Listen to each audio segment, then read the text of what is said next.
Olá, bem-vindos ao Conexão Gamer, um podcast onde falamos de tecnologia, educação, jogos e muito mais. O episódio de hoje vai contar com a participação da professora Graziella, que leciona na Faculdade de Computação e Informática da Universidade Presbiteriana Mackenzie.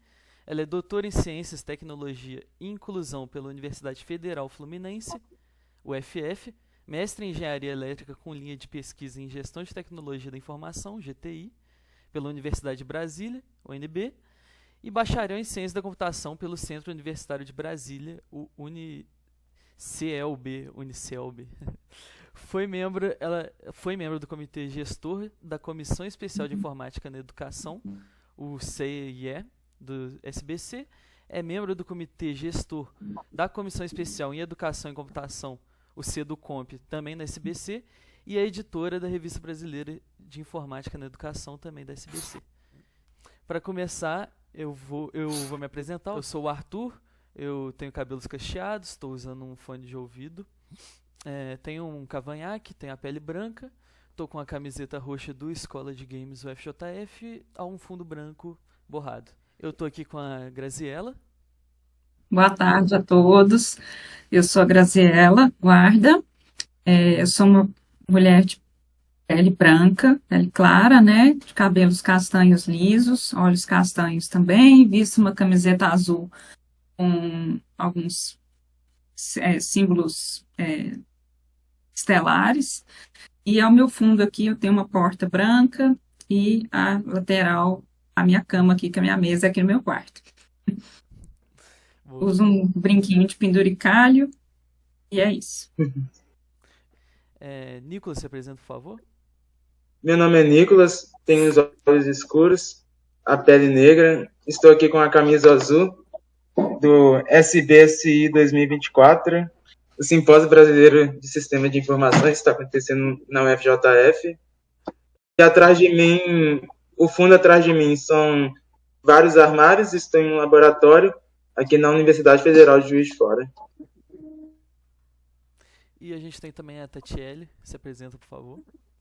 Oi, gente, eu sou uma mulher branca, de olhos escuros e uma franjinha, um cabelo castanho, macacão preto, uma cadeira, e atrás de mim tem uma cadeira vermelha com preto, uma cortina que não para quieta por conta do ventilador, um quadro com alguns desenhos e uma parede branca.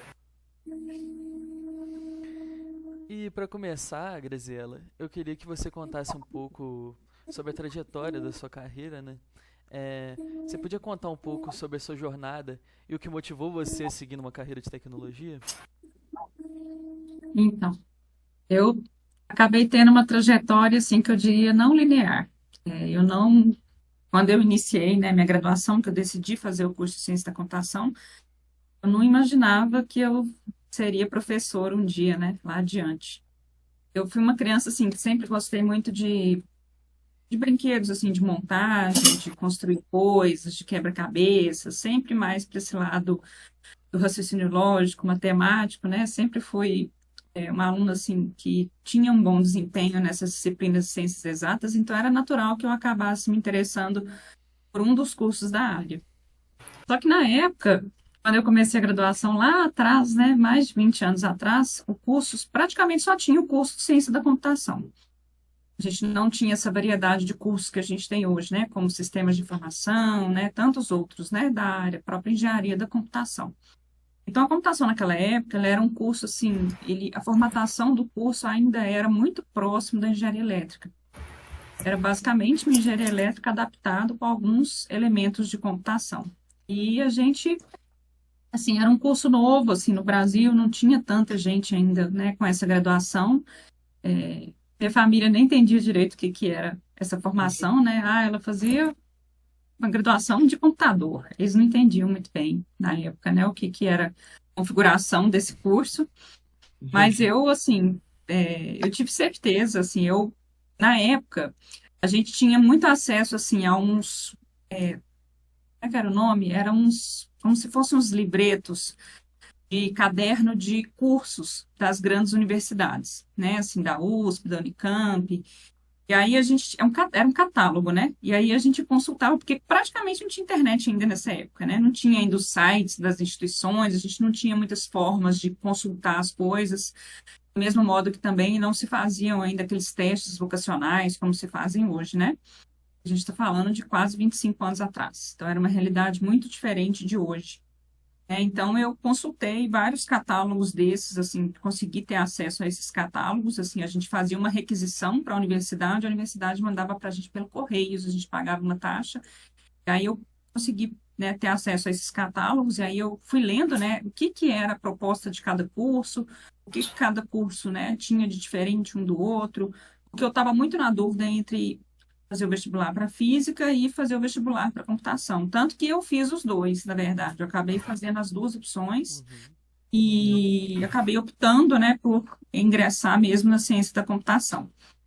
E aí, logo que eu entrei, eu me identifiquei bastante com as disciplinas de programação, embora eu tenha sentido um pouco de dificuldade no início com a primeira disciplina de algoritmos, né, que eu lembro bem dela, assim, eu fui a única aluna menina da minha turma, naquela época, assim, quase não tínhamos meninas, né? Então, a minha turma ali de 40 alunos, eu era a única menina. E, enfim, isso é um outro papo para contar também, paralelo, como é que foi essa parte aí de eu ser a única menina da turma, né?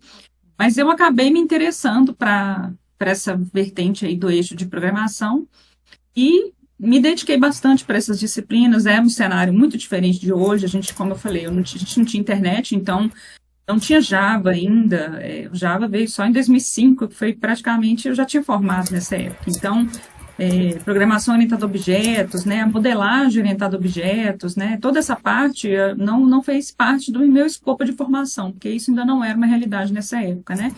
Então, assim, as linguagens de programação que eu estudei eram todas estruturadas, assim, a gente viu Assembler, viu COBOL, viu algoritmos 1 com Pascal, e o mais avançado que eu tive na graduação foi Delphi, e foi o Delphi que me abriu portas. Então, por conta de eu ter aprendido um pouco do Delphi na graduação, eu fui trabalhar no CNPq, na fábrica de software de CNPq, com sistemas internos, e eles eram em Delphi na época. A gente estava num processo de migração dos sistemas que eram todos no modelo cliente-servidor para a versão web, né? Então, eu atuei especificamente nos sistemas da plataforma Lattes e também da plataforma que chama eFomento. É um sistema interno que faz o gerenciamento e o pagamento de todas as bolsas no país e no exterior. Então, eu participei exatamente desse momento, que foi a migração do sistema Lattes, que era offline. O pesquisador ele tinha que instalar o sistema na máquina, igual era o Word, por exemplo, o Office, né? Você instalava na máquina e aí você cadastrava o currículo ali offline, e aí tinha um botãozinho lá para enviar o currículo, e aí fazia uma carga e ele atualizava, assim, com 2 dias úteis, uma coisa assim. Hoje é tudo online, né? Então, eu participei dessa migração, tive a oportunidade, ali eu tive o meu primeiro contato com Java, já um pouco mais adiante, né? Eu já tinha formado nessa época, eu fiquei alguns anos trabalhando lá no CNPq, nessa fábrica de software, e aí a gente fez a migração para o Lattes, do Lattes versão web, que é o que vocês usam, que todos nós usamos hoje, né? Então, alguns módulos eu implementei uma boa parte deles, como eventos, né? Foi um módulo que eu implementei quase todo. Enfim, e fiquei trabalhando com sistemas paralelos, né? Então, eu trabalhava no sistema interno, que era Delphi, que hoje acho que já, com certeza, já é totalmente diferente, né? E fiz a participação, tive a oportunidade de participar dessa migração para o sistema web, versão web, trabalhando com Java. E o CNPq é um órgão, assim, que tem... É um órgão de muito avanço em termos tecnológicos. A gente sempre teve tudo de ponta lá, porque eles têm uma característica própria, que é a inexigibilidade nas licitações. Então, assim, saiu um servidor melhor, eles conseguem trocar a infraestrutura, eles conseguem estar sempre com maquinário e ferramentais de ponta. Então, eu sempre peguei, foi uma grande escola para mim. E eles exigiam muito da gente, assim, no sentido da gente estar sempre pronto para o mercado, sempre tirando certificações e tudo mais. E aí eu tirei, na época, as certificações da Borland. E, para minha surpresa, eu tirei os maiores scores da prova de Delphi do Brasil. da prova de Delphi 7, da prova de Delphi 2016 também. E por conta desse score alto, né, na pontuação das provas, eu recebi um convite da Borland para poder organizar um curso de formação preparatória para as provas de certificação. E aí esse foi meu primeiro contato, assim, vamos dizer, com o mundo, né, da docência. Então, como o CNPq exigia da gente, né, e cobrava bastante da gente estar, assim, alinhado, pronto para o mercado, preparado para ingressar em novas vagas, e era também pauta até dos editais de licitação a gente ter certificações. Então, eu tirei as certificações da Delphi, todo o pacote da Borland. Eu tirei tanto a parte de programação, quanto a parte de gerenciamento também de processos e de UML. Também, que foi uma pauta até que eu nem estudei na graduação, tive que estudar por causa do meu trabalho com Java, e eu tive que aprender toda a parte de modelagem de UML. Aí eu acabei também tirando a certificação do UML da Borland. E aí, para minha surpresa, eu tirei os maiores scores do Brasil nessas provas. E com isso, a Borland me convidou para eu elaborar uma proposta de curso preparatório para essas provas de certificação, que o score das provas da Borland era 80% para aprovação. E o número aqui no Brasil de aprovações era muito baixa. Eles tinham essa pretensão de melhorar esses índices, né? E aí eles me convidaram para eu poder organizar esse curso, né? Eu tive que vir aqui a São Paulo algumas vezes e depois eu executei primeiro o piloto lá em Brasília pela empresa parceira que chamava Blue Star. Aí foi meu primeiro contato, assim, vamos dizer assim, com docência, né? De um certo modo, não era uma docência de graduação, mas era uma docência onde várias pessoas se inscreveram para poder fazer o preparatório, para poder prestar as provas de certificação. E aí, com isso, surgiu um convite de uma instituição lá de Brasília para eu poder ministrar uma disciplina de Delphi na época. E aí eu acabei aceitando, então foi tudo uma época bem embolada, assim, que eu estava trabalhando no CNPq, eu tinha ingressado no mestrado, eu tinha acabado de promover esse curso, fui trabalhar como docente, dando aula à noite. Então, assim, eu não tinha tempo para nada. Foi uma época, assim, totalmente maluca. E eu fiquei 2 anos, assim, até que eu fiz uma seleção para a Universidade Católica, onde eu fiquei trabalhando durante 10 anos. E aí, naquele momento ali, eu fiz uma escolha. Porque não dava mais para ficar nesse ritmo alucinante de não ter hora nem para dormir, né? Então, eu optei acabei gostando, me apaixonando, de um certo modo, pela docência. E aí eu migrei, foi a hora que eu saí do CNPq, em 2010, ingressei na Universidade Católica e abracei a docência. Então, eu fui para o UCB para trabalhar com as disciplinas de programação, porque é o meu nicho de trabalho, sempre foi, né? Então, eu sempre fui, assim, uma aluna que gostava muito das disciplinas de programação, quis arrumar um estágio nessa área, né? E arrumei. Aí eu fui trabalhar na área de programação, fiquei alguns anos, né, em campo, trabalhando na área técnica, e aí acabei indo para a docência, mas trabalhando com as disciplinas de programação. Então, lá no CB, eu passei essa década trabalhando lá à frente das disciplinas de algoritmos de programação 1 e 2, linguagem C, né, e outras disciplinas relacionadas também com programação, né, algoritmos de complexidade, estrutura de dados. Então, eu sou mais dessa parte, né, dessa frente de atuação. E hoje eu trabalho aqui na Universidade Presbiteriana Mackenzie, aqui em São Paulo, né, depois do meu retorno da minha instância internacional, passei 2 anos na Espanha, trabalhando na Universidade de Sevilha como pesquisadora, e retornei para o Brasil e estou trabalhando aqui agora. Então, acho que é isso, assim, eu não planejei, né, ser docente, não era esse o meu objetivo, assim, eu realmente fiz o curso pensando na atuação na área técnica, que foi o que aconteceu inicialmente, né, e depois migrei. Então, foi um estágio, vamos dizer assim, um período de grande aprendizado, esse período que eu estive trabalhando na área técnica, e ele contribui muito no meu trabalho de sala de aula, porque eu não só ensino o que eu estudei, eu tenho muito, assim, esse resgate de memória de como são as coisas, como é atuar numa fábrica de software. Complexo é isso, quais desafios a gente passa, né? E isso, para a formação de quem está fazendo a graduação, ter essa bagagem, isso contribui muito na formação dos nossos alunos. Então, acho que foi um período muito válido para mim, de muito aprendizado, né? E eu continuo em aprendizado, né? Eu falo assim, o professor, ele aprende muito com os alunos, né? Muito mais do que ele entrega para os alunos. Eu aprendo muito com os meus, assim, porque tem muita coisa mais nova, assim, que eu acabei não tendo tanto contato, e eles é que me atualizam. Então, é uma troca muito rica, uma troca muito boa, e eu gosto bastante das minhas disciplinas, do meu trabalho na docência, e aqui fiquei, né? Nunca mais voltei para a área técnica, fiquei na área acadêmica e é algo que eu gosto bastante. Pô, que ótimo. Inclusive, parabéns pela nota da prova, tá? Não tinha ideia disso. E, pô, esse Delphi, ele é tipo um antecessor do Java? Eu nunca cheguei a ouvir falar sobre.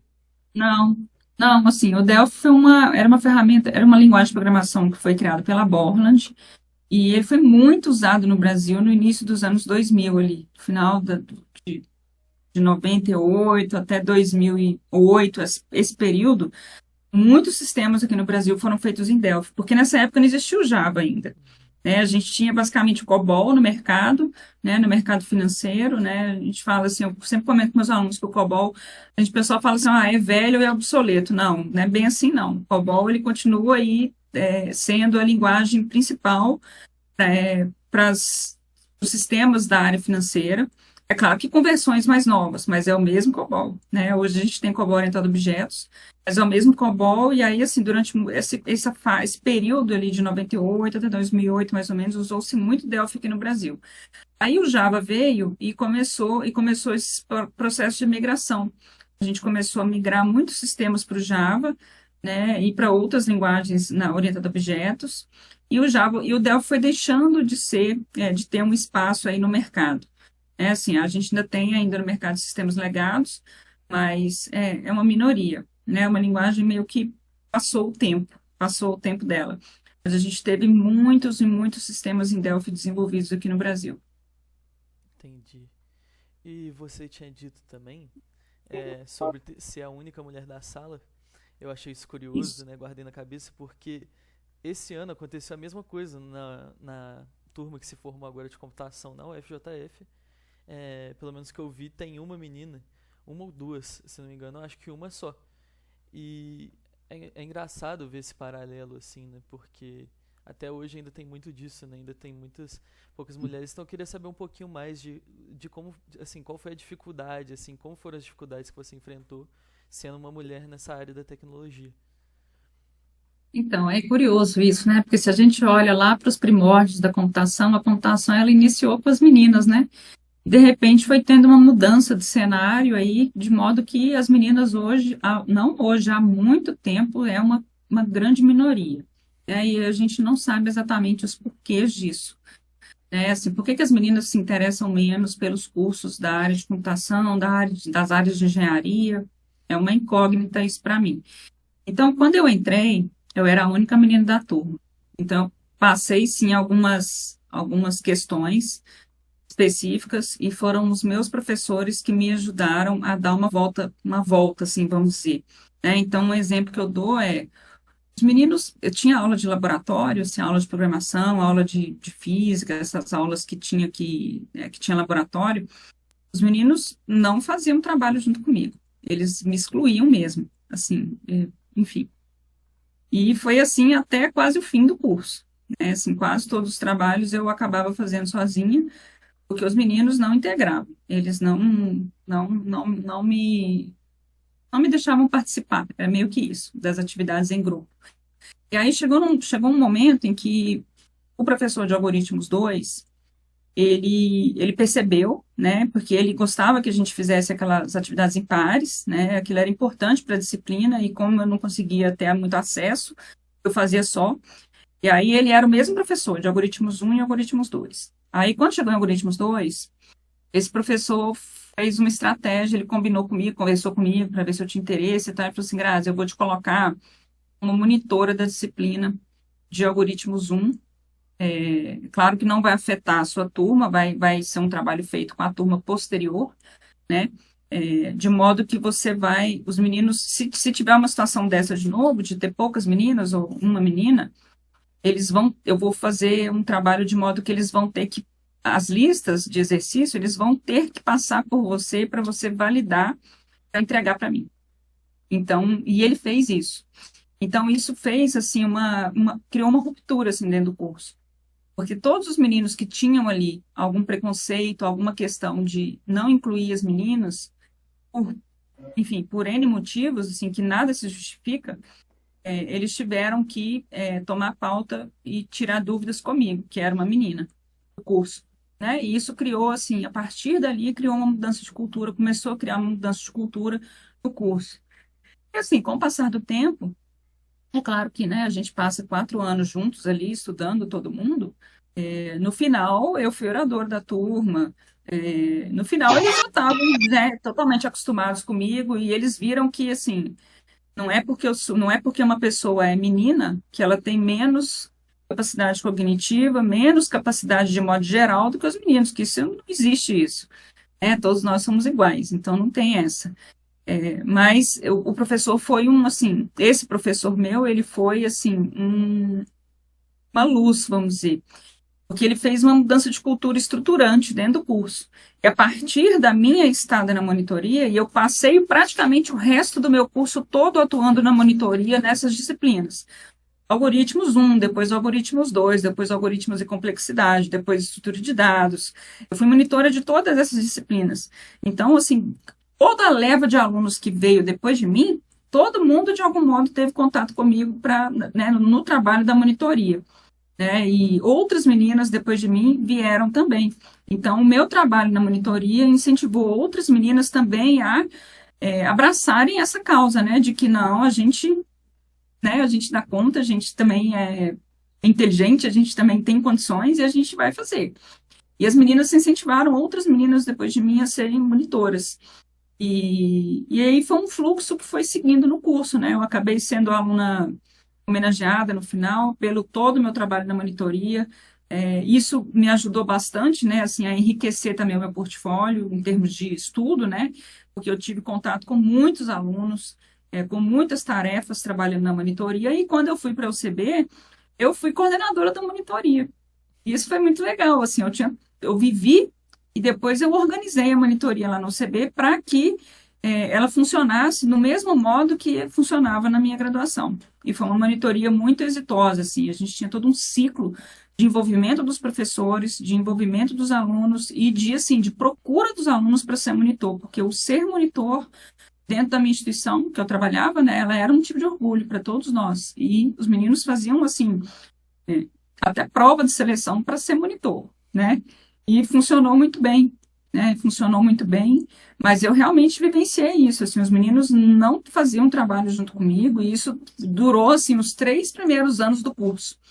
Só no final é que a coisa começou a mudar, né? Assim, e os professores, assim, não aceitavam essa história de trabalho individual, dependendo da disciplina, então eu tinha realmente que integrar, e integrei, assim.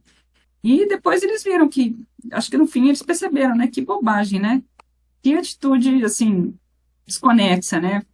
E, assim, hoje, como docente, eu vejo, assim, a gente tem muito poucas meninas. Normalmente, essas meninas, elas se integram entre elas, mas elas não se integram tanto com os meninos. Eu percebo isso até hoje.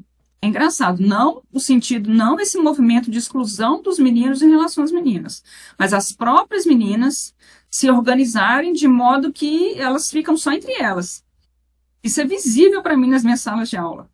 Assim, elas ficam muito entre elas e elas pouco se misturam com os meninos. E eu mesma vivencio isso em relação à minha faculdade. Eu, como menina, o meu grupo totalmente é formado por mulheres. São 5 pessoas, 5 mulheres, que andam juntas a faculdade inteira. E a prática que eu vejo essa hoje, assim, eu tenho quando tem as meninas fazem um grupinho delas, fazem todos os trabalhos juntas, fazem tudo juntas, somente elas. Hoje é o contrário, é elas que não se misturam muito, eu percebi isso, é elas que não se misturam com os meninos, não é nem os meninos que não querem participar do processo junto com elas, é elas que não querem participar dos processos junto com os meninos, meio que reverteu, assim, né? Exatamente. Não sei se reverteu, mas eu percebo muito isso, assim. Eu tento misturar, eu tento fazer as coisas, assim, o máximo que dê para misturar, porque eu acho que, assim, são cabeças com visões distintas. Eu acho que as meninas, é muito bom quando tem uma menina num grupo de trabalho, porque fica mais heterogêneo. Assim, a menina sempre tem um olhar assim mais detalhado, mais cuidadoso na escrita, é, mais criativo. Eu gosto muito assim, as meninas têm pontos muito positivos, né? E os meninos passam mais, os meninos são mais resumidos, né? Mais objetivos, mais pontuais, mais diretos, né? E ter uma menina num grupo de trabalho é sempre um ganho expressivo. Né? E aí eu tento mesclar, mas nem sempre eu consigo, viu? As meninas montam os grupinhos delas lá e não tem quem desfaça. Elas ficam entre elas e acabou. Elas não integram muito com os meninos, não. É engraçado isso. Eu vejo isso assim, os últimos muitos anos tem sido assim. Eu tenho percebido isso. A gente tem ali, sei lá, recebe 50 alunos, de 50 alunos, vai ter umas 4, 3, 5, no máximo meninas, dentro de uma turma. Né? E elas se agrupam e vão assim juntas até o fim. Eu acho que eu achei muito legal a iniciativa dos seus professores, né? Eu gosto de ver que eles fazem o máximo, assim, né, para incentivar, né? Fizeram o máximo para te incentivar também. Eu acho que isso que você falou das meninas se juntarem, eu acho que vem muito justamente de meio que uma resistência a isso, né? Eu acho que talvez por elas estarem sozinhas e tal, elas acabam criando projetos e tal e se juntando para não se sentirem excluídas, né? Igual eu ia comentar com você, né? Na UF tem vários projetos que eu acho que para você, por exemplo, na época se tivesse um projeto desse tipo ajudaria muito, né? Tipo as meninas digitais, o programada, né? Isso. Tem o Café das Minas que junta todo mundo e tal. E esses projetos são projetos, né, só de meninas e acaba que elas se juntam lá e se sentem incluídas, né? Inclusive essa novata que eu falei, eu acho que ela já tá para se juntar em algum desses projetos e tal, então acaba que eu acho que elas acabam se integrando ali, né? E tudo mais. Criar um E eu vou ambiente falar, melhor. eu falo para vocês assim, precisa desses projetos. Precisa, por quê? Porque se essas meninas, que são poucas, elas não tiverem algum senso de pertencimento de alguma forma, com o curso, com a instituição, com outras meninas, elas vão evadir. Elas vão evadir, entendeu? Então, a gente tem que ter realmente essas iniciativas para poder ampliar, fazê-las entender que elas são parte, elas são importantes, a gente somos todos iguais e para que elas não se desmotivem com uma atitude ou outra ali, né? Essa questão de pertencimento, de grupo, eu enxergo muito isso, já comentei várias vezes, inclusive com as minhas amigas, com os amigos que eu tenho dentro da faculdade, que, querendo ou não, a faculdade, para todo mundo, ela nunca para de ser nova. Não importa no qual período você esteja, alguma coisa sempre vai ser nova, ela não fica estática em uma única sensação. E o sentimento de pertencimento de uma família, principalmente para quem não é da cidade, por exemplo, eu não sou da cidade que eu faço faculdade, é algo que é extremamente importante, porque você consegue ver que você não está sozinho, que você não está desacompanhado e que você tem pessoas que estão por perto de você. E esse sentimento, pelo menos ao lado feminino, para o gênero feminino das mulheres, é muito importante, porque querendo ou não, esse comportamento delas se agruparem não vem da faculdade, vem desde o ensino fundamental, do ensino médio, da vida cotidiana delas. Exato. Isso mesmo. E também eu acho muito interessante mostrar isso para o público também, igual aqui no Simpósio Brasileiro de Sistema de Informações, teve o painel das meninas digitais. Então ali foi contado os depoimentos, foi falado, né, como cada uma ingressou e quais foram a dificuldade que cada uma está enfrentando ou enfrentou. Então acho que assim, a gente, enquanto homens, olhar, ver isso, eu acho que é muito bom para a gente ter uma consciência, assim, sabe? Um peso na consciência, ver que realmente há muita exclusão nessas áreas, né? É perceptível. Eu tenho uma amiga que a gente até fala assim, mais uma aula que só você de menina, que a maioria, quando a gente já está no final do curso, a maioria das aulas é só ela de menina. Ela até fica falando, nossa, mais uma aula só eu. E quando eu acho mais uma, ela até fica feliz assim, viu, nessa aula não é só eu. Então, a gente perceber isso e, de alguma forma, né, são pequenas mudanças que vão fazer um efeito mais para frente. Eu acho importante, assim, que vocês, meninos, conforme vocês têm acesso a esses relatos, a essas, né, essas experiências, que vocês puxem as meninas, sabe? Assim, vai lá, tá numa aula, não conhece? Eu sempre falo, ó, a gente aqui está num ambiente seguro. A nossa sala de aula ela tem que ser um ambiente seguro. Ou seja, a gente não pode ter vergonha de se expor, não pode ter vergonha de fazer uma pergunta que acha que é boba, que não existe isso, boba é quem não pergunta, né?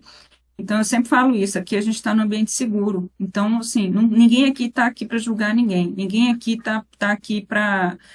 não tem bullying, não existe isso. Então, chama as meninas, sabe? Assim, tá numa disciplina, tá lá numa atividade específica, porque o que eu percebo também? Por outro lado, né, também defendendo os meninos, é que os meninos, geralmente os meninos de computação, é uma galera que é meio que igual a todo mundo. São meninos mais tímidos, são mais introspectivos, são mais calados, aquele perfil ali de jogador de videogame, aquele povo mais nerdão, assim, né, mais no seu quadrado. Então, são pessoas que, em geral, têm ali não é fácil de socializar, não é fácil de se aproximar de uma pessoa desconhecida e tal, né? Eu falo, a gente não pode ter vergonha. Ah, não conheço o aluno, não vou. Não conhece, fica conhecendo, Senta do lado lá e puxa a conversa, entendeu? Puxa as meninas, sabe? Assim, vai lá, senta do lado. Ah, me ajuda aqui a fazer uma tarefa aqui, sabe? Me ajuda a fazer isso aqui, sabe? Sem medo de ser feliz mesmo, assim. Senta, se misturem. Ah, não conheço fulano? Fica conhecendo, né? Você vai passar anos ali, convivendo ali, vendo aqueles rostos ali, e às vezes a gente passa ali aqueles 4 anos e nunca trocou uma palavra com uma pessoa da própria sala, né? Isso acontece, né? Então, vamos tentar quebrar isso, tenta mudar isso, sabe? Assim, tem uma menina, tem duas meninas, né? Senta, tenta mesclar. Ah, é porque é muito confortável a gente fazer as tarefas e fazer os trabalhos, fazer as atividades com quem a gente já tem ali uma certa afinidade, uma certa intimidade. A gente pouco se aventura para experimentar esses novos caminhos, essas novas parcerias. E quando a gente se dispõe a fazer isso, a gente descobre, às vezes até outro olhar mesmo, outra forma de enxergar as coisas, uma outra maneira de pensar, e a gente acaba agregando tanto com isso, sabe? É tão importante.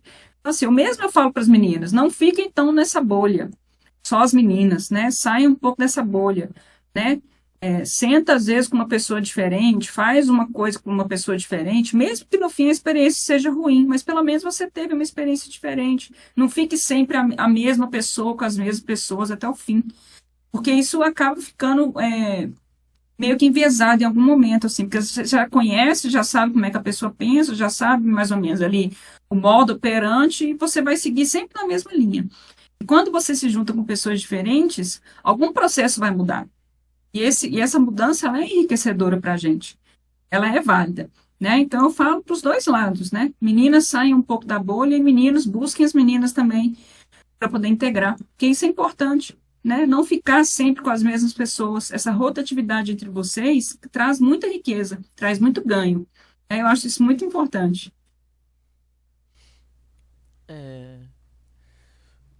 Realmente muito interessante aí o seu take sobre essas coisas assim. Então, eu queria saber se você tem algum conselho assim específico, né? Eu creio que você já deu conselho, né? Se você conseguiria assim dar algum conselho para as meninas que querem ingressar na área de tecnologia. Eu acho que tem muita gente que até tem o perfil, se percebe, mas às vezes acha que o curso tem um alto nível de complexidade, que tem mesmo, né, de um certo modo. Mas assim, experimente, se deem a opção de experimentar.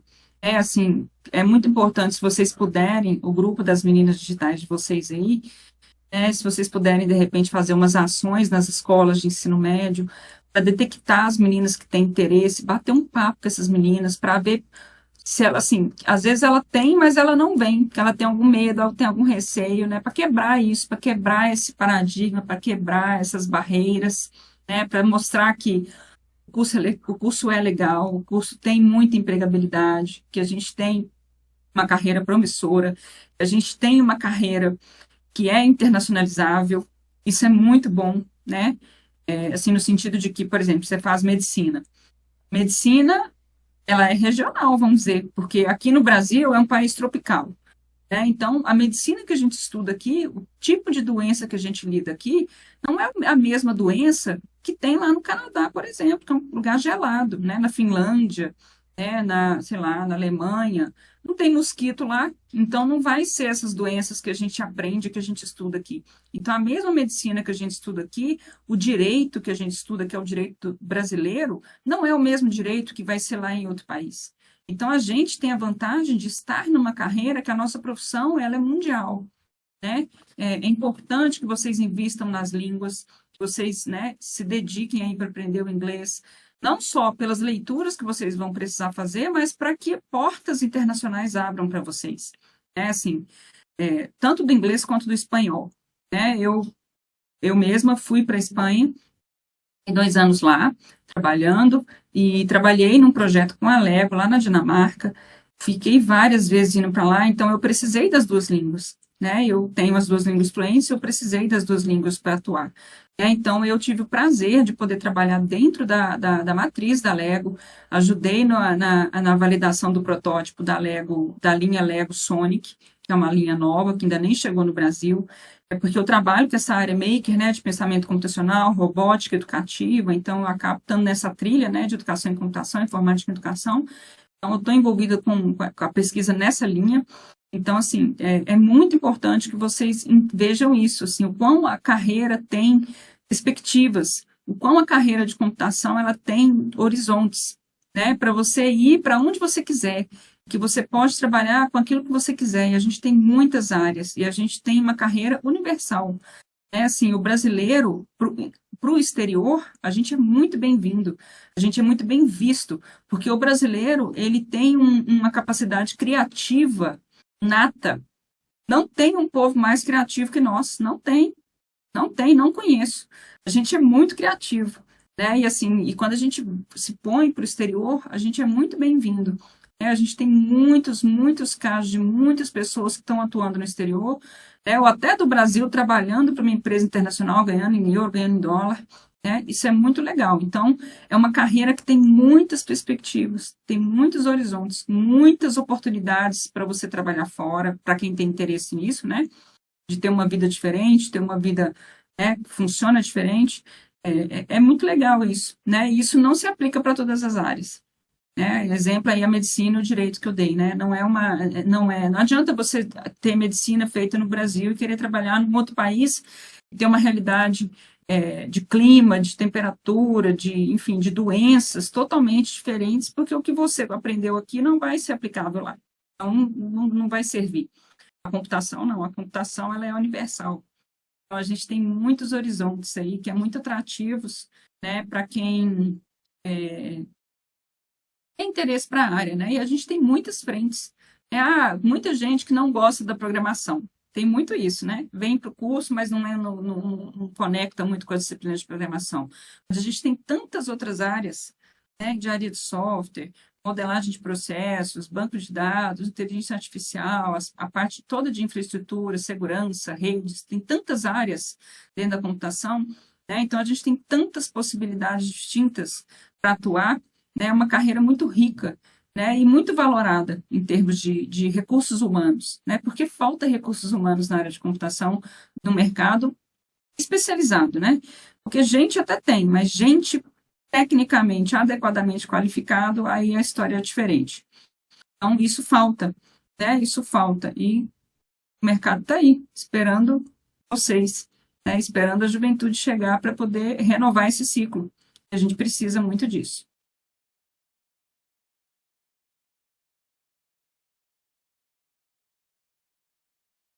Bom, em relação a tudo que você comentou, aproveitando para puxar alguns ganchos também das suas falas passadas, a gente sabe que, né, tanto a carreira acadêmica quanto a profissional existem vários desafios, vários problemas que a gente enfrenta, afinal a vida não é um mar de doces. E quais são os obstáculos mais desafiadores que você enfrentou durante o seu tempo de carreira acadêmica e profissional também? Acho que são fases, né? Assim, trabalhar com a pesquisa, um pouco mais para o meu momento hoje. Trabalhar com a pesquisa não é fácil. Assim, a gente enfrenta muitas dificuldades. A gente está hoje com o desafio de conseguir fazer a BNCC acontecer, fazer a BNCC Computação andar dentro das escolas. Ela é uma normativa nova, Muita gente não sabe disso, mas o Brasil é um país que está na ponta, assim, em relação ao ensino de computação na educação básica, né? Se a gente for ver algumas áreas, se a gente for olhar para trás, o histórico, né? Algumas áreas, por necessidades diversas, elas saíram do nível superior e vieram para a educação básica, né? Algumas áreas, por exemplo, da matemática, algumas pautas eram somente do nível superior para frente. Chegou num ponto que a trigonometria, por exemplo, incorporou na educação básica, porque a gente tinha necessidade desse conhecimento muito antes de chegar na graduação, para não ficar um conhecimento elitizado. E a gente está nesse movimento, a gente está no mundo digital, com crianças aí já muito tecnológicas, já com muito acesso à tecnologia desde que nascem, né, os nativos digitais, e a gente precisa, a computação, ela precisa ser trabalhada, né, os fundamentos de computação precisam ser trabalhados desde lá da educação básica. E esse movimento está começando a acontecer agora.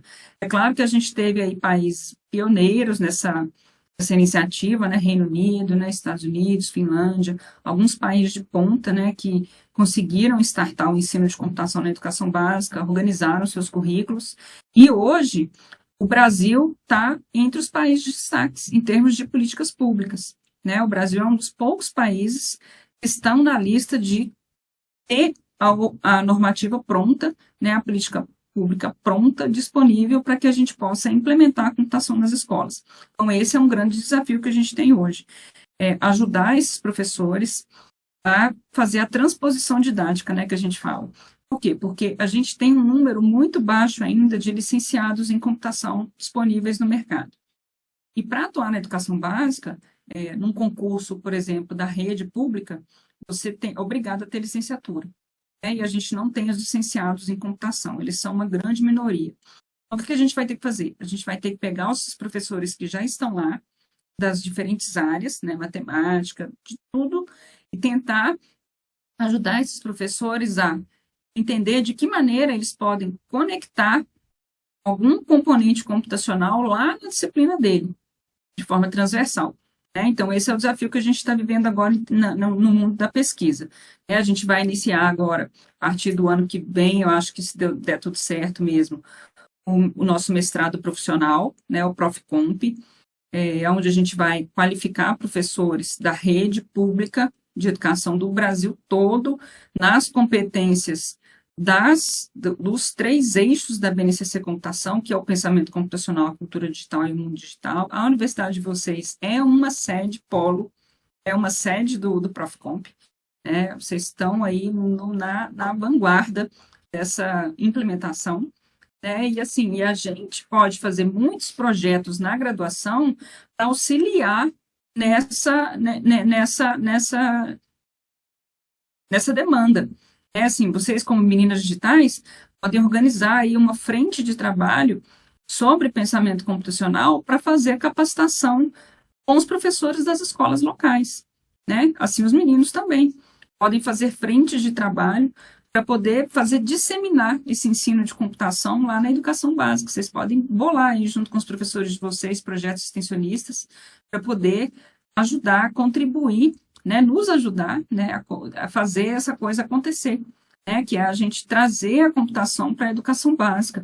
E isso não vai, de maneira alguma, vamos dizer assim, tirar o brilho da graduação. São coisas distintas. São coisas distintas. O ensino de computação na educação básica é uma coisa e a graduação em computação é outra coisa. Então, mas a gente precisa levar o ensino de computação para a educação básica, porque não tem como mais fechar os olhos para essa realidade. A computação está inserida na nossa vida de muitas formas diferentes. Então, não tem como a gente não incluir e não conectar essas partes, as tecnologias dentro do ensino. Esses fundamentos de computação dentro do ensino. Até porque, querendo ou não, como você disse, ela já se torna parte do nosso cotidiano, ainda mais para a galera que está nascendo agora, para a galera que está na infância, etc. Então, saber lidar com a internet, porque a gente sabe que a internet não é simplesmente um mar de maravilhas, que há perigos, que há coisas que não são seguras dentro da internet. Então, é importante que a gente aplique o conhecimento disso no fundamental, assim como você está falando. Exatamente. E vai atrair também lá adiante esses meninos, essas crianças, esses adolescentes para vir para a área, né? Porque a gente ainda tem assim, uma baixa procura, né, de alunos para os cursos de computação em geral, não é só as meninas, os meninos também. Os meninos também acabam preferindo ir para outros cursos e poucos vêm para cá, né? Assim, a gente precisa de mais gente. Mas, bem, já que a gente estava falando também em relação a dificuldades, etc., obstáculos, como você superou eles e como é que você. Que conselhos você daria para as pessoas que estão passando pelos mesmos problemas? Você fala em que sentido, assim? Em relação ao mercado de trabalho, à pesquisa, Ao ao trabalho mercado, à docente, ao pesquisa. mercado? Assim, a gente tem que ter, assim, perseverança, sabe? Assim, dificuldades a gente sempre vai encontrar. A vida do trabalho, a vida profissional, ela não é um mar de rosas. A gente é rodeado de desafios o tempo todo. E a gente tem que ter, assim, calma, serenidade, não desistir, porque desistir não vai resolver nada, né? Assim, eu acho natural, por exemplo, uma menina com 16, 17 anos, tendo que tomar uma decisão do que vai ser o resto da vida dela.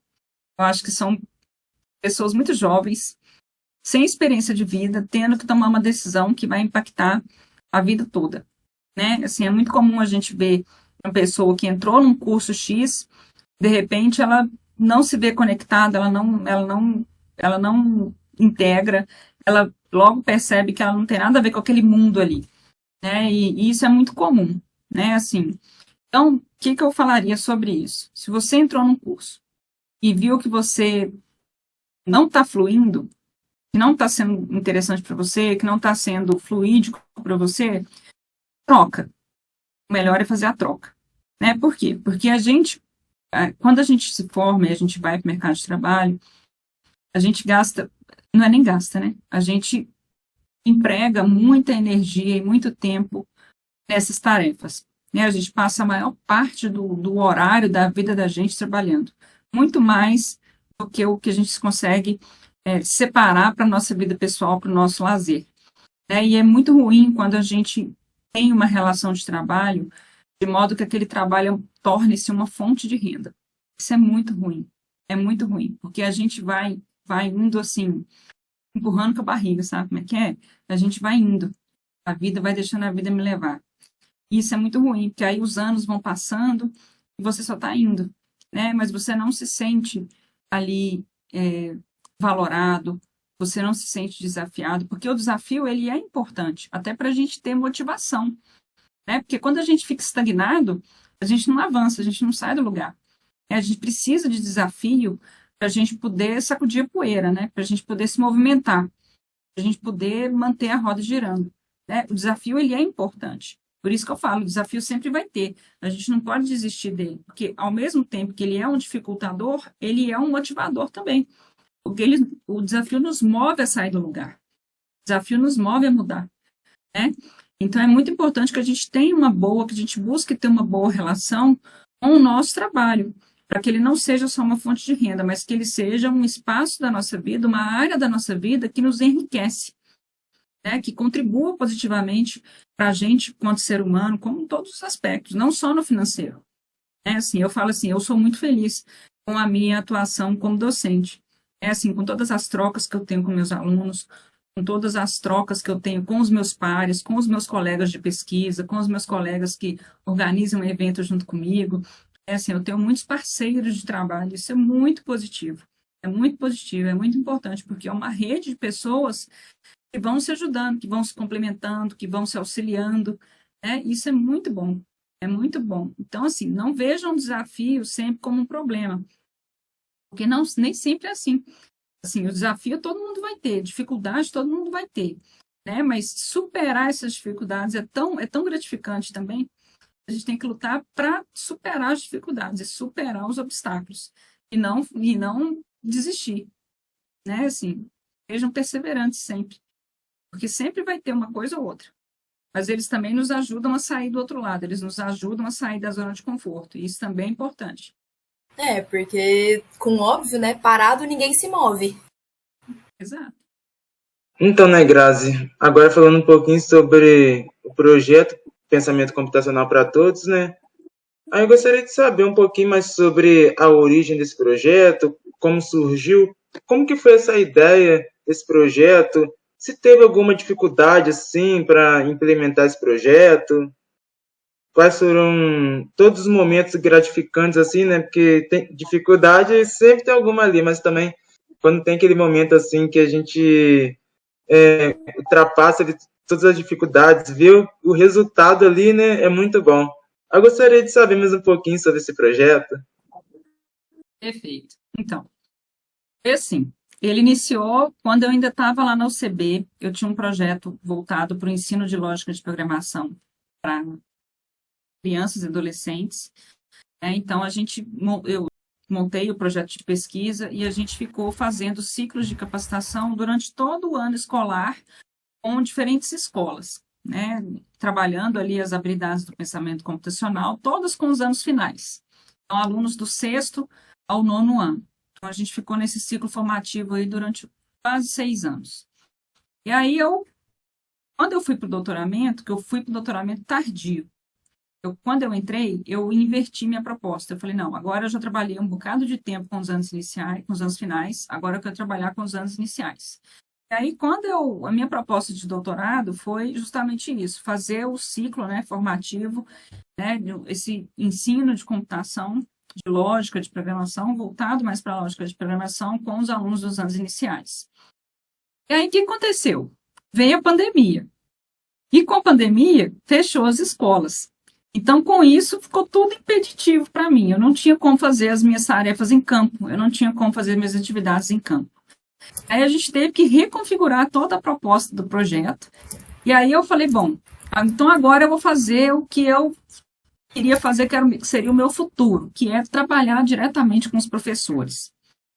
Como que eu vou fazer isso? E aí iniciei essa minha trajetória de formação de professores em pensamento computacional, os professores da educação básica.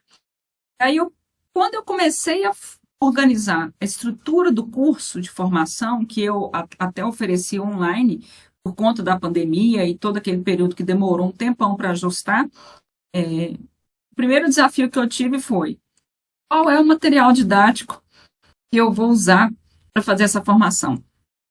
E aí foi a hora que eu percebi que nós não tínhamos no Brasil um material adaptado, apropriado para fazer uma formação de professores da educação básica. Como um todo, nós não tínhamos nenhum material. E o professor, ele é muito habituado com o uso dos livros, né? Com o material, o professor da rede pública, ele usa os livros do PNLD, é o Programa Nacional da Obra e do Livro Didático. Então, o professor, para ele fazer o trabalho dele na sala de aula, ele utiliza esses livros. Então, qual foi a minha ideia? Eu falei, bom, então já, assim, o que a gente tinha no Brasil é o que a gente tem mundialmente falando. Algum artigo, algum relato de experiência, alguma coisa que trabalhe essas temáticas de computação, algum experimento foi feito na educação básica. Só que o professor da educação básica, ele não é habituado a ler artigo. Ele não sabe nem onde que estão esses artigos, ele não vai fazer essa busca. Então, a gente precisava, assim, urgentemente, de ter um material na língua deles, feito para eles, para que eles pudessem, além de aprender o conteúdo, transmitir aquele conteúdo dentro da sala de aula deles. E aí, daí surgiu o projeto Pensamento Computacional para Todos, que foi o quê? O curso de formação para professores da educação básica nas competências do anexo da BNCC Computação, que na verdade ainda nem era o anexo ainda, porque o anexo é de 2022. Né? 2022. A BNCC Computação só veio, né, para a gente basicamente em 2023. Né? Então, o meu processo, eu estou falando lá de 2019, 2020. Então, não tinha nada ainda. Então, aí minha proposta foi essa. Eu tive que criar do zero esses materiais. E aí, qual foi a minha ideia? Bom, então eu vou criar um livro didático para os professores, baseado no PNLD, no mesmo formato do PNLD, porque aí o professor tanto vai aprender o conteúdo, quanto com essa proposta ele vai ter condições de pegar esse material e aplicar lá na sala de aula dele. Então, eu bolei todas as atividades, e aí eu criei, eu escrevi o primeiro livro, que foi específico para os professores do primeiro e segundo ano lá do ensino fundamental, que eu sentei para eles me instruírem. Série, como que é? Aí eles falaram, não, você pode fazer um integrado primeiro e segundo ano, porque o conteúdo da BNCC base é o mesmo, só que no primeiro ano eles iniciam, no segundo eles aprofundam. E aí eu falei, bom, então eu vou montar todo esse material, vou escrever esse livro. Eu me reuni com esse grupo de professores, foram 20 professores que me auxiliaram a pensar em qual era o melhor formato para montar essa proposta. E aí eles me orientaram isso, que eu podia escrever um livro primeiro e segundo ano, né, porque os conteúdos da BNCC são os mesmos, de modo que no primeiro ano eles iniciam, no segundo eles aprofundam, e aí eu, a partir disso, montar essa proposta, levar para eles validarem, e aí depois que eles validaram, eu oferecer o curso e ver o que ia acontecer, se eles iam conseguir aprender, se eles iam conseguir, né, se organizar para levar essa proposta para dentro da sala de aula.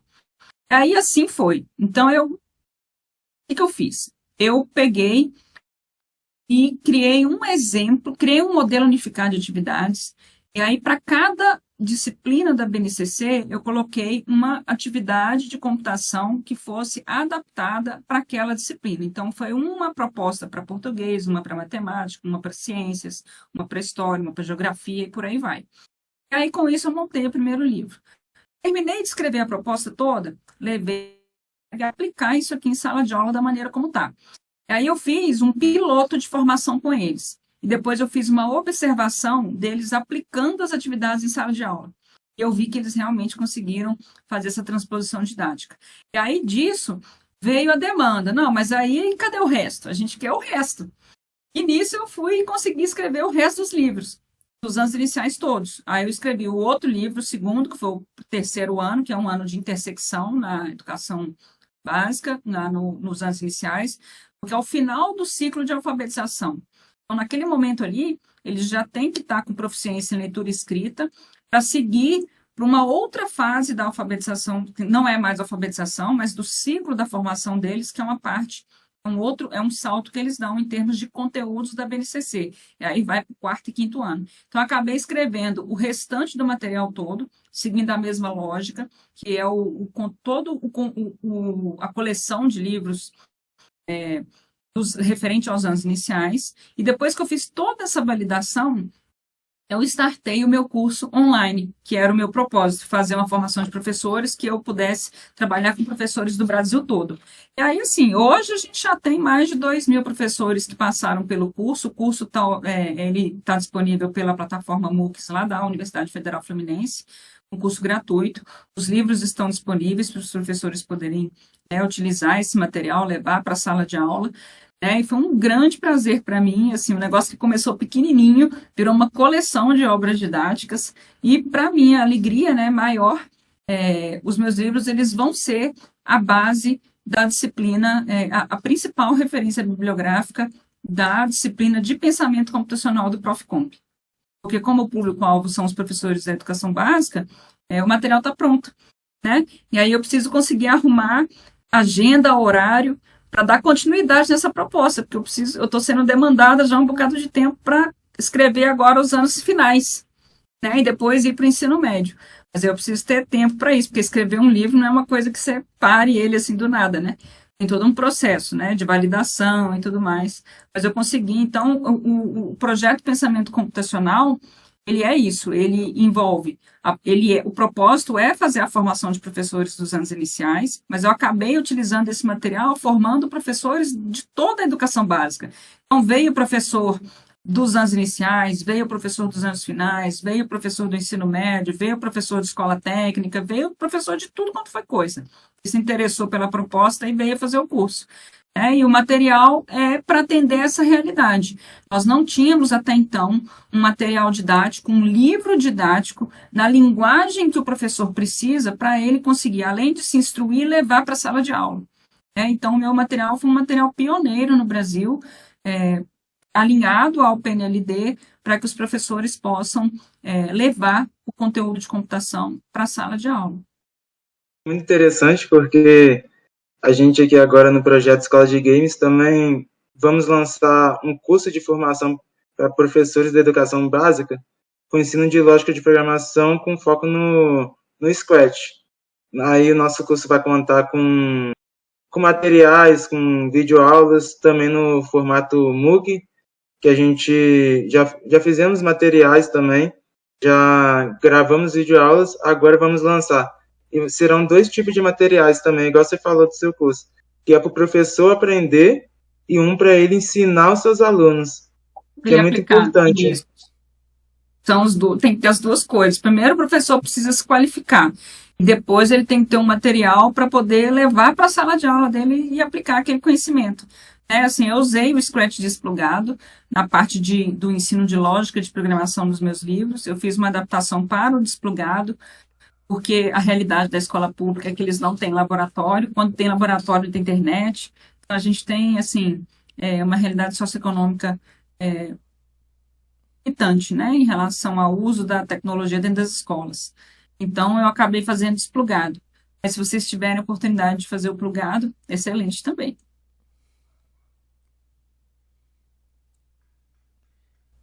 Eu queria ouvir de você também, Grazi, como que assim você definiria o pensamento computacional e por que ele é importante para pessoas até mesmo fora da computação, né? Por que é um tipo de pensamento importante para todo mundo, né?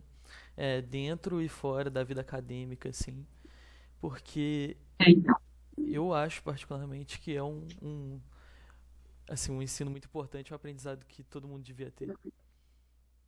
Então, o pensamento computacional, ele vamos dizer assim, ele é uma abordagem que vai explorar processos cognitivos para a gente melhorar, potencializar a nossa capacidade de resolver problemas, a criatividade, a nossa inventividade.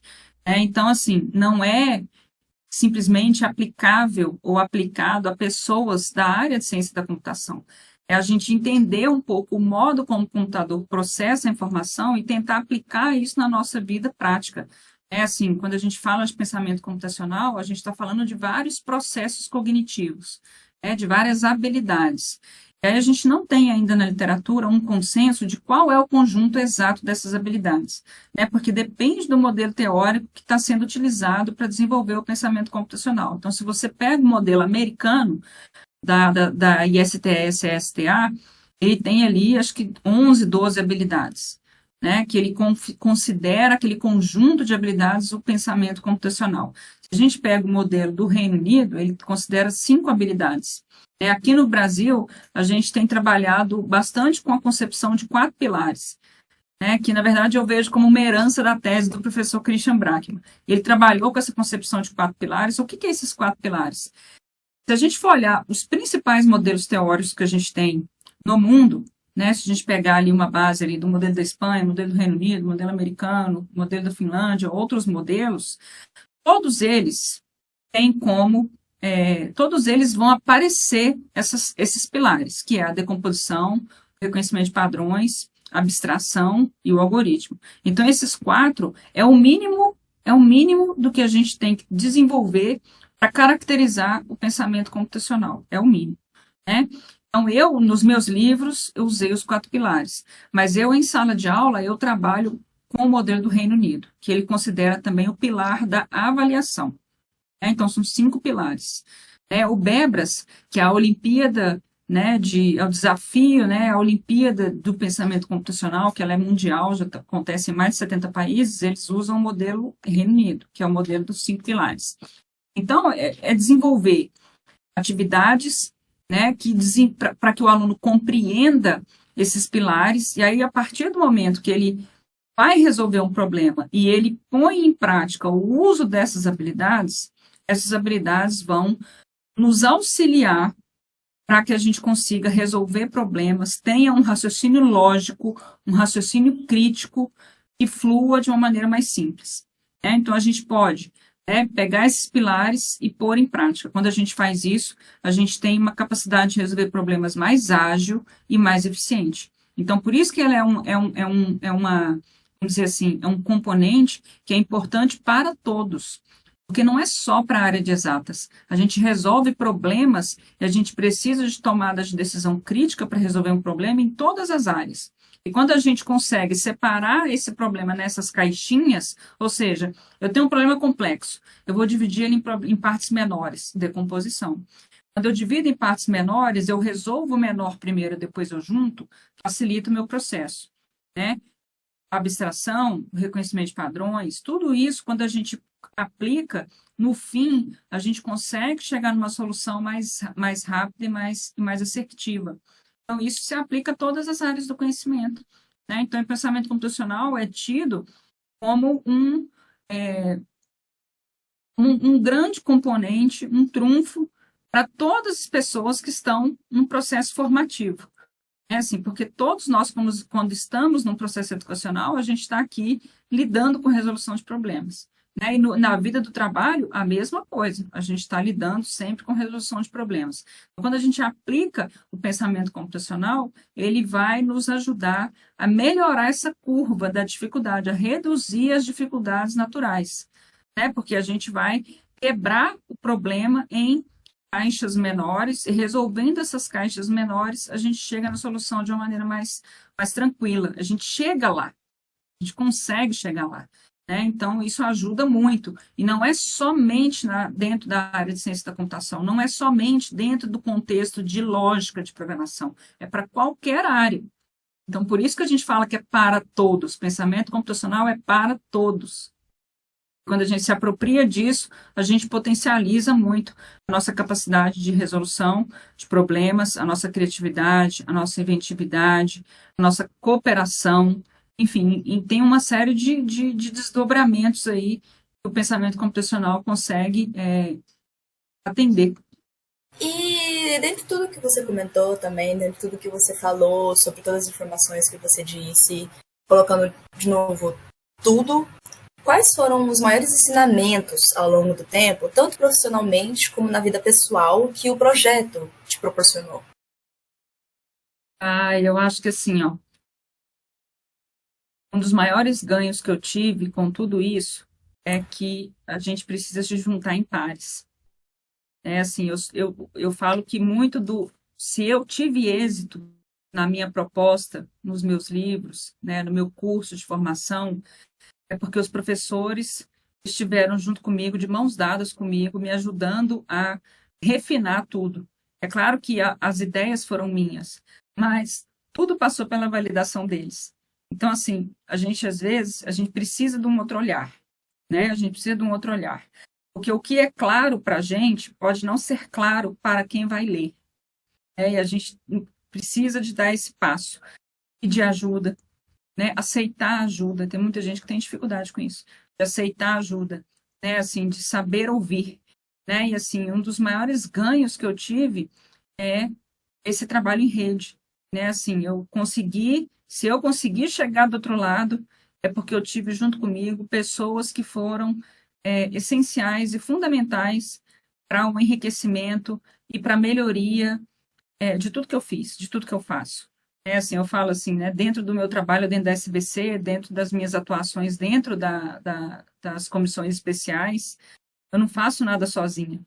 Assim, tudo é em pares. E quando a gente se dispõe a sair desse mundo individual para a gente ir para o coletivo, a gente sofre ao mesmo tempo porque a gente também se expõe mais à crítica, e não é fácil, né? Mas a gente tem ganhos significativos em termos de feedback mesmo, de colhimento, né? De troca, né? De enxergar o olhar do outro, enxergar a necessidade do outro, a capacidade de empatia, de você se pôr no lugar do outro, assim, de perceber uma coisa que para você nem faria sentido, né? Então, quando a gente está em grupo, a gente consegue todo esse processo. Então, para mim, o maior ganho foi o estabelecimento dessa rede com os professores da educação básica e com todos os alunos, né, que passaram no projeto e que fizeram parte desse processo como um todo. Porque junto desse projeto, tem o projeto, logicamente, Foram muitos alunos atendidos. Foram 4 semanas nacionais de ciência e tecnologia que a gente expôs, né? Então, foram muitas e muitas e muitas pessoas que foram impactadas pelo projeto, né? E eu me sinto muito feliz com isso. E se não fosse essa somatização de pessoas, eu não tinha chegado onde eu cheguei, né? E não tem como continuar sem ter esse grupo, né? Então, esse é o maior ganho. O maior ganho são as pessoas. São as pessoas, não é nem o aprendizado, são as pessoas. É as pessoas que auxiliaram para que tudo isso se tornasse realidade, né? E que ajudaram e que contribuíram de maneiras muito diferentes para o enriquecimento e para a melhoria de toda a proposta. Isso foi fundamental. Querendo ou não, esse gancho que você trouxe, né, essa informação, essa resposta à pergunta, já também acho que tem a ver relacionada com a próxima, que é como que esse projeto impactou sobre a sua visão na educação, na tecnologia e no pensamento computacional que você traz com você. É isso, porque assim, a gente que é de computação, a gente só tem um olhar para o lado computacional.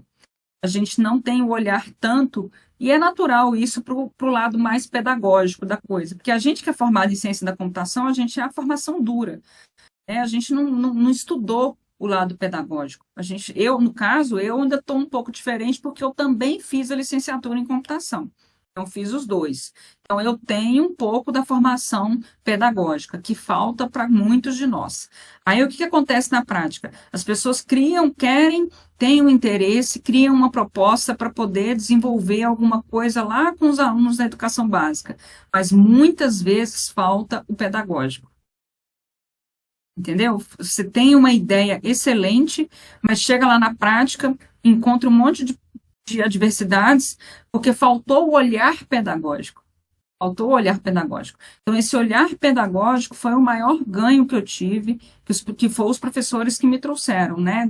Coisas mínimas, detalhes, do tipo assim, ó, no livro 1 e livro 2, ele tem que estar todo escrito em caixa alta, porque os alunos nessa idade, eles não conseguem ler letra cursiva. Olha que coisa, né? A gente que fez educação básica lá não sei quantos anos atrás, a gente esquece isso. A gente esquece isso. Às vezes a gente planeja fazer uma coisa, mas não se dá conta que aquela proposta ela está muito complexa para aquele público que vai ser utilizado, que vai ser aplicado. Às vezes eu estou fazendo uma coisa muito elaborada para crianças que são menores e eles não têm base para dar conta de chegar do outro lado, porque falta o pedagógico, né? Então, assim, o desafio sempre vai ser ajustar o pedagógico, porque o computacional a gente tem, mas o pedagógico não.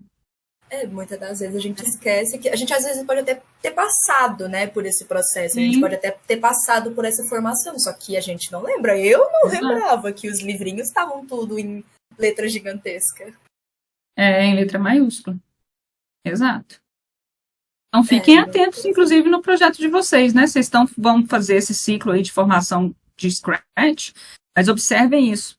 Façam essa avaliação. Assim, vai lá, assim, é bom fazer o teste, né? Assim, e analise, coloca no seu, quando vocês forem fazer o campo, na observação, anotem aquilo que deu certo, anota aquilo que foi um ponto de dificuldade. E aí, numa próxima, você consegue ajustar. Porque às vezes a gente pensa muito o lado computacional e não tem a base do pedagógico. Aí vai dar algum problema lá. E aí a gente só entende esse lá quando está no campo, né? Então, se tiver alguém de pedagógico, alguém da área de educação aí que possa validar alguma coisa junto com vocês antes de vocês irem para campo, vocês vão com certeza identificar ajustes que vão ser essenciais para que vocês não percam a experimentação de campo ou não falhe, né? E eu já vivenciei a experiência, assim, de ter feito um planejamento, na hora que chegou no campo para aplicar, a gente não conseguiu sair do outro lado, não conseguiu atingir o objetivo. Diferente, né? Porque não estava conexo a base de conteúdo em relação ao que eles precisavam saber para dar conta daquilo ali. E isso acontece. Você falando isso, na primeira edição da Escola de Games, tinha uma participante que ela era dessa área da licenciatura. Então, a gente já tinha feito todos os slides, né? A gente mandou para ela avaliar, porque para a gente ali, a linguagem que estava no slide, para a gente estava tranquilo. Aí ela quando avaliou, assim, a gente teve que trocar várias coisas, várias palavras que pra gente é tranquilo, né? Mas quando você vai passar para uma criança de uma educação básica, ela não está acostumada com aquela linguagem. Exatamente. Então, fazer essa adaptação, né? Ter uma pessoa ali da licenciatura para avaliar todos esses materiais, acho que é muito importante, que faz você perceber coisas que você normalmente não percebe. A sua lente não permite, a nossa lente é restrita. Assim, então, se vocês têm essa oportunidade de ter alguém de licenciatura em computação, ou que não tenha, mas tem alguém de pedagogia, traga para cá, porque vai somar muito no projeto de vocês. E falando um pouquinho sobre o futuro, né? Aqui no Simpósio a gente fica muito, algumas palestras a gente fala, como será daqui a 10 anos, daqui a 20 anos? Porque a gente vê que cada vez mais as tecnologias estão aí, né? Hoje em dia, a tecnologia está cada vez crescendo mais, as inteligências artificiais estão cada vez mais crescendo. Então a gente fica se perguntando, como vai ser daqui a 10 anos, 20 anos? Aí, nessa perspectiva, eu gostaria de saber, assim, como você vê o futuro do pensamento computacional na educação? Assim, as mudanças nos próximos anos que você gostaria de ver? Então, é muito difícil, né, a gente fazer essa projeção, né, porque a tecnologia, ela anda tão rápido, né, nesses últimos 20 anos, a gente vivenciou uma mudança de contexto, de cenário, de tudo, tão rápido, que mal deu tempo de quem está lá atrás ter absorvido tudo, né? Mas eu acho assim, nem tudo é do jeito que a gente pensa. Então, depois da pandemia, muitos estudos foram feitos para ver, assim, essa questão, por exemplo, da defasagem dos alunos. O que ficou de déficit dos alunos, né? E um estudo que eu li agora há pouco tempo, lá gente, esqueci o nome, Suécia, Finlândia, esses países mais, assim, arrojados, eles chegaram à conclusão que eles estão voltando um pouco para o passado, eles estão tirando a tecnologia de dentro da sala de aula, porque eles perceberam que está tendo, assim, como se fosse, assim, uma queda na capacidade cognitiva por causa do uso da tecnologia na etapa de alfabetização. Olha que curioso isso. Por quê? Porque a criança, ela está deixando de escrever. Ela está só touch, né? E quando a gente deixa de escrever, e a gente diminui o nosso escrever, a gente deixa de ativar áreas do cérebro que vão fazer sinapses para a construção do raciocínio. Então, esses países mais, assim, arrojados educacionalmente falando, estão reduzindo o uso da tecnologia para fazer atividades de cunho mais manuais. Olha que curioso. Então, o que vai ser o futuro? Não sei. Porque ao mesmo tempo que o uso da tecnologia, não estou falando do pensamento computacional, estou falando da tecnologia, o tablet, o celular, o computador, ao mesmo tempo que o uso dessas... Existe também um outro viés que está causando, que está tirando um pouco uma parte do desenvolvimento cognitivo. Ao mesmo tempo que o uso das tecnologias, né, que eu falo tecnologia, não estou falando pensamento computacional, estou falando computador, o tablet, o celular. Ele é importante se a gente pensar em mundo digital. Por outro lado, ele está criando alguns bloqueios do desenvolvimento cognitivo dessas crianças menores. Então, assim, eu penso que daqui para o futuro, eu vejo a disseminação do pensamento computacional. O pensamento computacional entrando na educação básica, entrando no processo escolar. Isso é claro, né? Mas não necessariamente uma mudança tão significativa do modelo de formato pedagógico da escola para uma escola totalmente digital. Isso não necessariamente. Entende a diferença? O pensamento computacional, como eu falei, ele é um processo de... É um processo cognitivo. São várias habilidades que se configuram como ferramentas mentais para você desenvolver elementos, você, através dessas habilidades, você potencializar a sua capacidade de resolver problemas. Outra coisa é o uso das tecnologias. São coisas distintas, né? Então, eu vejo, sim, o pensamento computacional se disseminando cada vez mais, fazendo parte da vida e dos processos educacionais dentro da educação básica, desde o início até o final do ciclo formativo, mas não necessariamente a computação, a tecnologia, substituindo a ação humana e a atividade que é da troca dentro de uma sala de aula. Eu não vejo assim. Tem gente que acha isso, né? Que a IA vai substituir tudo, a gente vai ser substituído por robô. Eu não acho isso. Isso se fala desde a década de 30.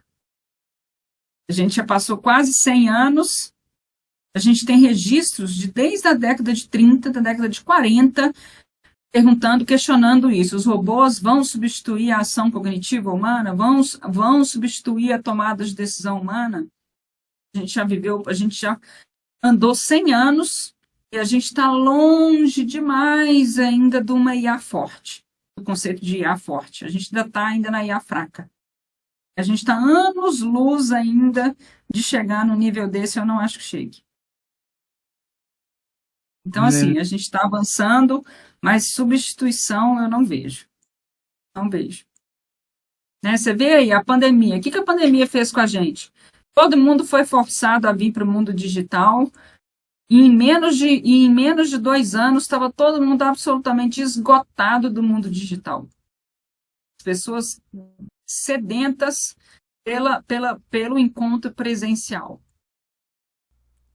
E eu citava, tá? Depois desse tempão todo ali, realmente não dava pra viver só naquelas condições ali, não. Isso não é vida. Exato.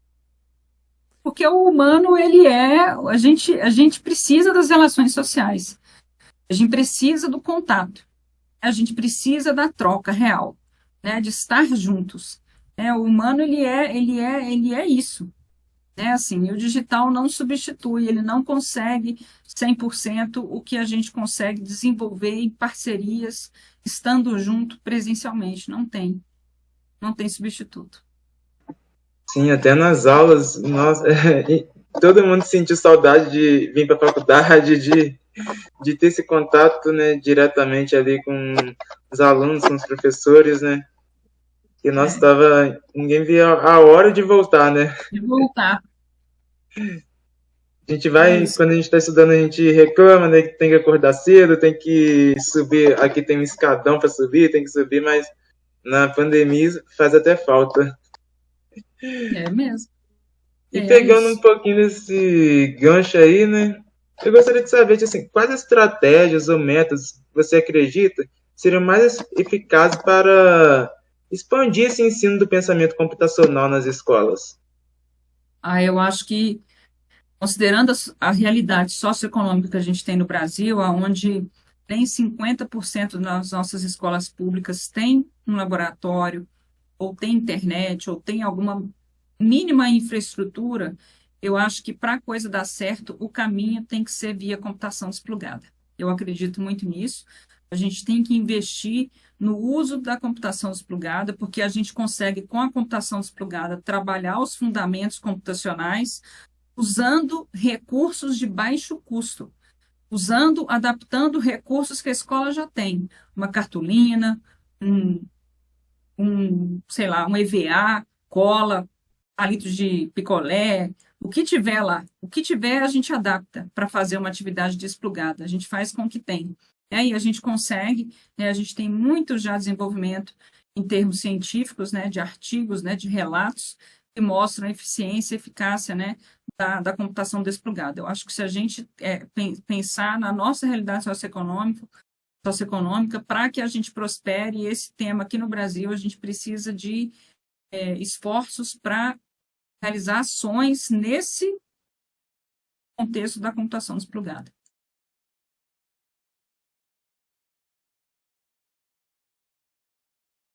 E falando um pouquinho sobre isso, né, sobre o ensino do pensamento computacional, você acha assim que tem muitos desafios nesse ensino, assim? Você acha que, de repente, os professores, né, eu já ouvi relatos que muitos professores às vezes resistem um pouco, né, a esse ensino, a essa prática e tudo mais.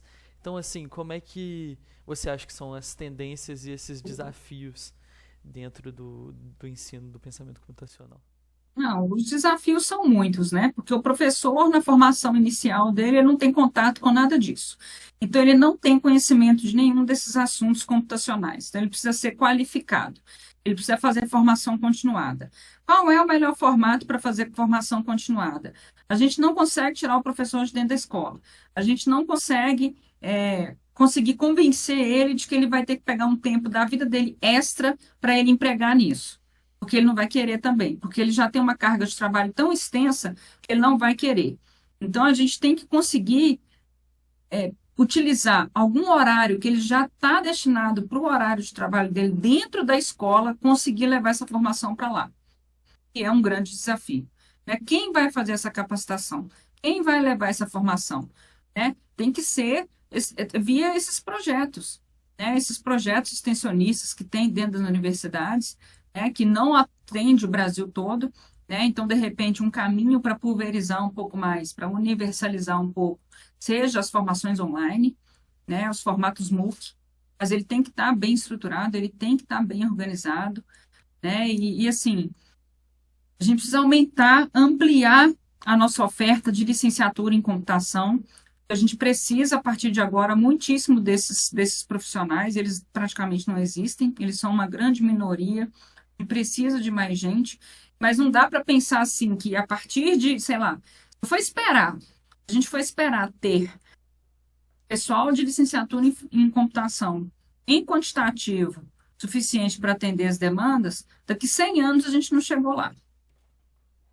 Estou dizendo para vocês, daqui 100 anos a gente não chegou lá.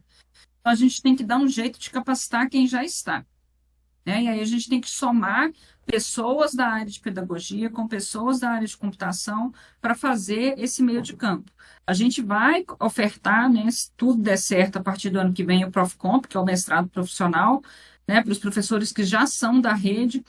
Mas aí eu digo para vocês, quantos professores nós vamos conseguir qualificar? Esses professores, eles vão disseminar esse conhecimento depois na escola dele, com as escolas, né, ao redor, porque eles vão ter que ser agentes multiplicadores. Né? Então, assim, são muitas dificuldades. Mas se a gente só pensar na dificuldade, a gente não começa. Então, a gente tem que começar, mesmo que seja do pequeno, para poder conseguir ir avançando. Né? Mesmo que esse pequeno seja muito pequeno. Mas a gente tem que começar. Né? A gente tem que começar já. Então, essas iniciativas de projetos extensionistas para o desenvolvimento de pensamento computacional, o ensino da lógica de programação nas escolas, eles são essenciais para que isso se torne realidade. Né? E isso precisa ter mais abrangência dentro de cada instituição, de cada universidade do Brasil, para que a gente possa somar e juntos fazer esse negócio andar. É só a gente que está na comissão e só a gente da SBC não dá conta, não. Tem que ter uma soma de esforços. Né? Tem que ter uma soma de esforços para que a gente consiga realmente fazer esse ciclo formativo andar. Aí depende de muita gente. Com certeza, né? Não dá para ficar parado, a gente tem que começar agora, né? Exato. E sobre despertar o interesse das pessoas na área e tudo mais, como você acha que o projeto pode contribuir para despertar o interesse das pessoas que pensam em olhar para essa área? Você fala do pensamento computacional? Dos Tanto professores? da computação para o pensamento, tudo que envolver o nosso projeto. Eu acho que, de modo geral, assim, a área de computação ela é interessante para todo mundo. Porque não tem como, assim, a computação, ela, na pior das hipóteses, ela é a área meio. A computação está inserida em todas as áreas.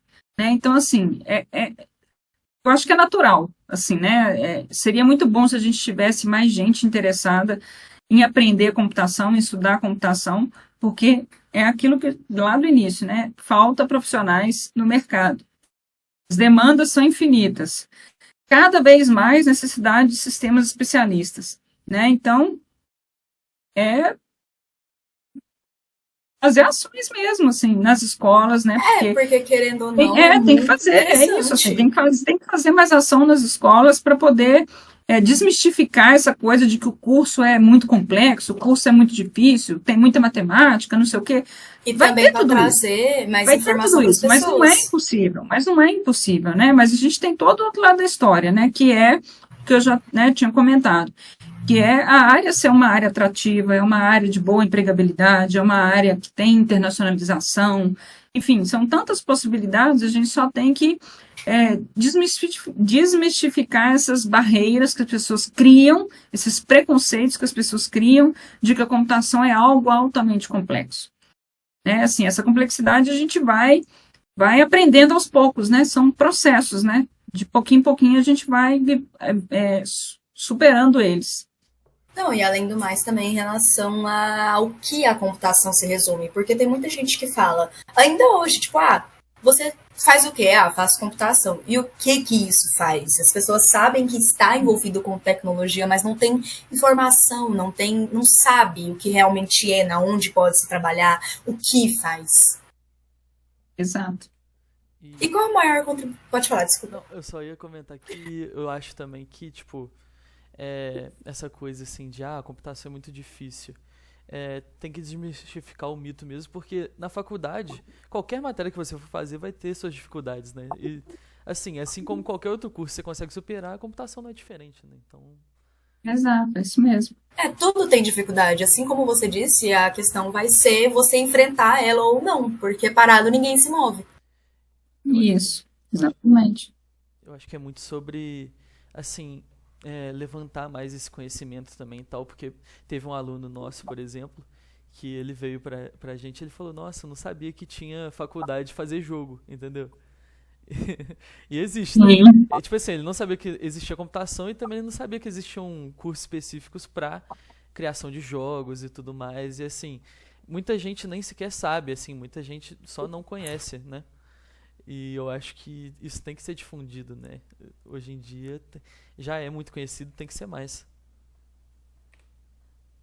Exatamente. E ainda mais vindo nessa questão do impacto, que era o que eu ia perguntar em relação ao que as pessoas não sabem, as pessoas que vão atrás do que a gente está tentando dizer, das pessoas que a gente consegue alcançar. Qual é o impacto que você acha que a gente consegue levar para a sociedade?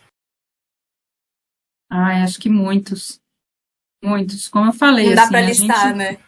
É difícil listar, mas se a gente trazer um pouco para o pensamento computacional, considerando que o pensamento computacional ele é uma ferramenta mental para nos ajudar a resolver problemas, é com isso que a gente lida no nosso dia a dia, toda a nossa vida. A gente está o tempo inteiro resolvendo problemas, seja ele de uma carga menor, de uma carga maior, de um aspecto mais pessoal, de um conflito, seja ele o que for, mas a nossa vida se resume a resolver problemas. Então, quando a gente consegue passar a resolver problemas de uma maneira mais ágil, de uma maneira mais simples e menos sofrida, a gente já tem ganho. A gente já tem ganho. Então, que a gente consiga chegar do outro lado de uma maneira mais tranquila. Então, esse é o maior ganho.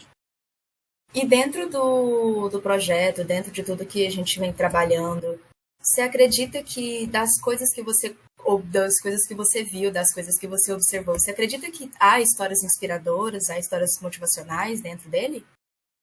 Sem dúvida. Sem dúvida. Assim, nossa, são tantas memórias assim que a gente tem de pessoas que inclusive transformaram a sua própria sala de aula. Você percebe tantos professores, você encontra tantos professores que às vezes professor antigo já, com 15 anos, 20 anos de carreira, mas esse professor, você percebe que ele está assim, em busca de promover uma educação de qualidade, em busca de promover mudança na sala de aula dele, em busca de mudança no próprio processo pedagógico dele, assim, que nem você comentou. De trazer atividades mais criativas, de trazer atividades mais motivadoras. Afinal, qual criança, qual adolescente que não gosta de ter uma vivência educacional que tenha integração com as tecnologias? Isso é muito interessante para eles. Assim, então, são muitos relatos. Eu fui acumulando ao longo da vida aí. E Grazi, mais uma vez, parabéns pela toda a sua trajetória, né, profissional. Eu já te conhecia, não sei se você lembra de mim, lá em Passo Fundo. Estava eu, a É, Alessandreia e mais uma outra menina, Maria Clara, que ela também é do projeto. Lembro que a gente te encontrou lá, então já te conhecia desde lá. Parabéns pela toda essa sua experiência, né? E pegando um ganchinho aí nessa sua experiência, assim, maravilhosa, sem palavras. Qual é a sua próxima fase de atuação? então, eu tô basicamente agora, assim, meio que na vitrine, né, da área de educação em computação. Então, a gente quer expandir a nossa área, deixar a nossa área mais consolidada, né? A gente quer fazer a BNCC Computação andar, a gente quer se posicionar melhor frente às políticas públicas, a gente quer promover eventos de mais qualidade. Ano que vem o EduComp vai ser aí presencial, em Juiz de Fora, né, com o Pedro, com a Andréia. A gente está com uma super expectativa de ter um EduComp maravilhoso aí. Então é isso, assim, eu quero realmente tentar contribuir para o crescimento da nossa área do conhecimento. Hoje nós somos uma área do conhecimento, né, dentro da visão da SBC. A gente conseguiu diferenciar o que é informática na educação do que é educação em computação, e eu quero agora, assim, os meus passos do futuro é ajudar nesse crescimento da nossa área de educação em computação e tentar contribuir da melhor forma possível para que a gente prospere, para que a gente avance nessas todas as dificuldades, nessa questão da BNCC Computação, enfim, tantas demandas que a gente tem dentro da nossa área. Ah, com certeza. E ano que vem a gente está te esperando aqui em Juiz de Fora. Ah, vai ser uma delícia. Vai ser uma delícia, tá aí. Vocês vão para o CSBC? Eu vou. O Arthur também vai. Eu também vou. Ah, legal. Não sei, acho Lá- que A gente a sempre... Tatiele vai. Você também vai, Grazi? Eu vou. Ah, então a gente Não se recebi o encontra lá. convite, né? Mas se me chamarem, tô como, ó. Né? Vamos, Na caravana vamos. da UFJF. Eu vou fazer eu meu tenho que participar draminha de- aqui. Ah, eu tenho que participar de uma reunião lá, mas eu tô indo para auxiliar lá no Way, né? E Brasília é minha casa, né? Então eu vou aproveitar para ir lá. Então a gente se encontra lá, então, Com no certeza. CSBC. Com certeza. E eu acho que a gente passou por tudo já, Grazi. Muito obrigado pela participação, viu? Adorei te conhecer. Imagina, eu te Gostei muito de agradeço. saber um pouquinho mais sobre você, né? Pegar suas ideias aí e tudo mais.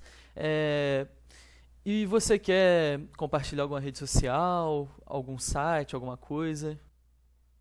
Ah, eu teria que pegar aqui. Na verdade, assim, a minha pessoal eu não uso muito, não. Eu opero pelas redes das comissões, né? Eu uso mais eu uso as redes do trabalho mesmo, que é a da Comissão Especial de Educação em Computação, a de Informática na Educação, a RB, né? Eu sou a voz nessas redes, eu sou a pessoa por trás dessas redes todas. Então, essas redes que eu uso, assim, a minha pessoal eu quase não uso. Uhum. Eu quase não uso. Se você se interessar, você manda os links pra gente que a gente bota aqui na descrição. Depois tudo certo. Mando, vou pegar sim. Vou pegar tudo e mando para vocês. E sigam a gente também do Escola de Games no Instagram, né?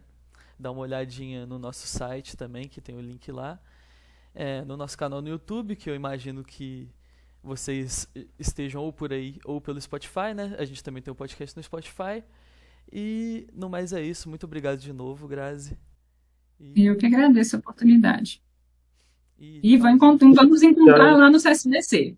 nos Vamos. encontramos lá. Então tá bom. Um beijo, gente. Tchau para Tchau, vocês. beijo. Tchau, Muito obrigado. obrigada. Game over.